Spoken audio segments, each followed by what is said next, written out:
राजस्थान की राजनीति की हलचल पूरे देश में सुनाई देती है, दिखाई देती है।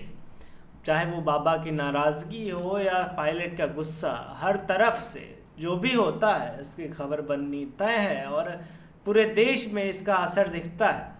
पर अब फिर से कुछ ऐसा ही हो रहा है। क्या है पूरी खबर बताऊंगा आपको विस्तार से। नमस्कार, मेरा नाम ऋषभ है और आप देख रहे हैं संवाद, भारत का भारत के लिए।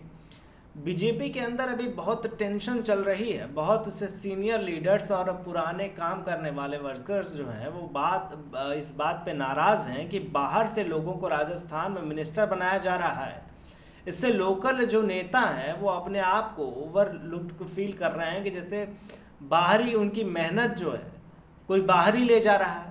आप राजस्थान में मेहनत करते हो, छात्र राजनीति से आते हो और फिर जो है मंत्री किसी बाहरी नेता को बना दिया जाए, विधायक किसी बाहरी नेता राज्यसभा में भेज दिया जाए।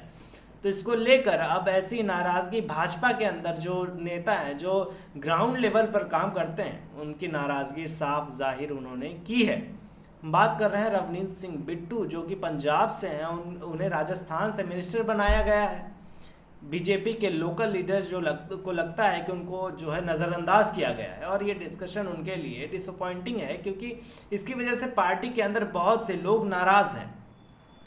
कांग्रेस पार्टी अब सचिन पायलट को जो है एक खास तरीके से इस्तेमाल कर रही है क्योंकि उनकी पॉपुलैरिटी जिस तरीके से इसका फ़ायदा कांग्रेस को अच्छा खासा होने वाला है।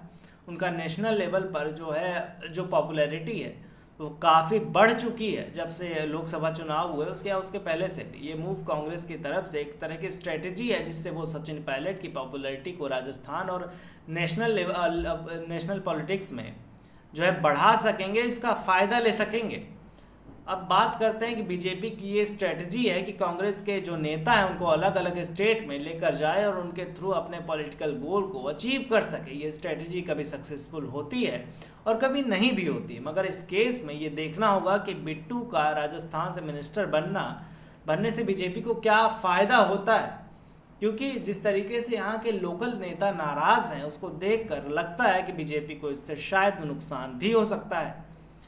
अब लीडरशिप क्वालिटीज़ जो हैं वो देखने को मिलती हैं राजस्थान में। जो सही में लीडर होते हैं वो अपने सच बोलने और जिस तरीके से काम करने के तरीके को अलग ही पहचान दिलाते हैं। डॉक्टर किरोड़ी लाल मीणा जैसे लोग जो हमेशा अपने लोगों के बीच रहते हैं, उनकी समस्याओं को सुनते रहते हैं।